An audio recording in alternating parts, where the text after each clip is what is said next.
Everyone, Mtashed here with a very quick Sunbreaker guide where I talk about how to unlock the class and how to optimize it. So step number 1 is you're going to need to complete the very first mission in the Taken King. If you don't, the option to get the subclass or the sub-quest isn't going to be available. After you've done it, you can go to Vanguard and get the mission where you go to the Burning Shrine, the PvP map. Make your way to the very back end to deploy your ghost, then move all the way back to where you came from, and you're going to now move to the middle, grab this little bugger here, and boom, you've got the subclass unlocked. So what do you expect from the Sunbreaker?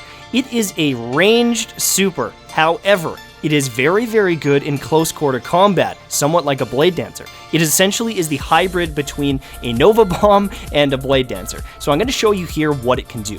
I highly, highly recommend when using this class that you don't try to throw hammers at too far of a distance. They don't have the best range and they don't have the best accuracy, so jumping opponents will juke the hell out of you. I highly suggest closing the gap, and that's what I'm going to suggest with the perks and the build that I show you. Sunbreaker is a class that you want to feel powerful, something that you can run in, do a bunch of damage, get some kills, and then get out alive. You need quite a bit of experience to make this build work, but let's get into it. What is the best?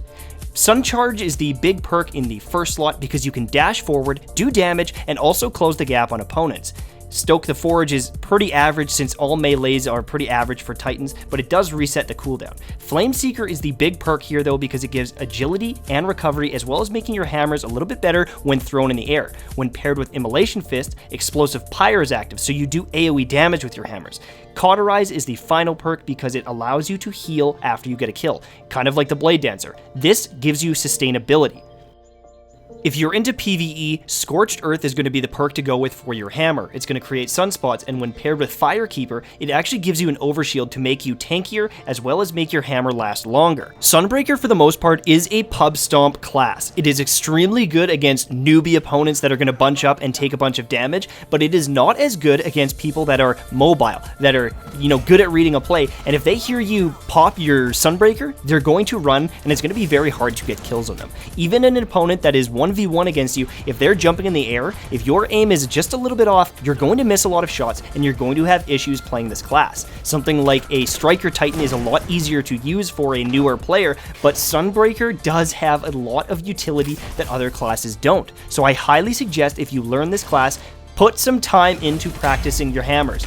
Get used to the travel time. Get used to the AoE so that you can lead targets, so you can hit targets at the feet, and make sure that you're making each hammer count. I highly, highly suggest either using the sticky grenades from this class for a panic button essentially, and the other grenades are just so average that that's kind of the one to go with.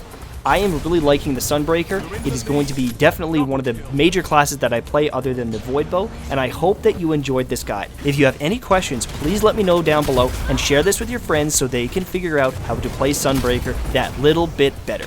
Thanks for watching, guys, and have a great day. Bye-bye.